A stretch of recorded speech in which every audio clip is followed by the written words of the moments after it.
আসো sponge click কঙ্কালতন্ত্র। এখন এই স্পাঞ্জ ক্লিক কঙ্কালতন্ত্রগুলো কি? তো এই কঙ্কালতন্ত্রটা মূলত অন্তঃকঙ্কালতন্ত্রের অংশ হিসেবে বিবেচনা করা হয়, তবে কেন জানি না আর কি আলাদা একটা প্রকারভেদ হিসেবে এটা আর কি উপস্থাপন করা হয়েছে। তো উপস্থাপন করা হয়েছে এটা হয়তো হইতে পারে এগুলো একটু কোমল নরম টাইপের অন্তঃকঙ্কাল, এই জন্য এদেরকে আলাদাভাবে উপস্থাপন করা হয়েছে। তো এই স্পাঞ্জনিক কঙ্কালতন্ত্রের মধ্যে আছে ল্যারিংস। কি? ল্যারিংস।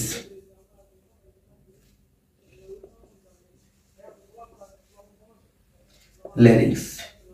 এখন ল্যারিংস মানে কি? ল্যারিংস মানে হচ্ছে ষড়যন্ত্র।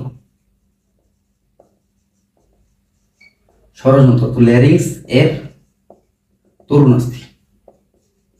ল্যারিংস তো না আর কি, ল্যারিংস এর তরুণাস্থিটা আর কি অন্তঃকঙ্কালতন্ত্রের মানে স্পাঞ্জনিক কঙ্কালতন্ত্রের অন্তর্ভুক্ত। এরপরে আছে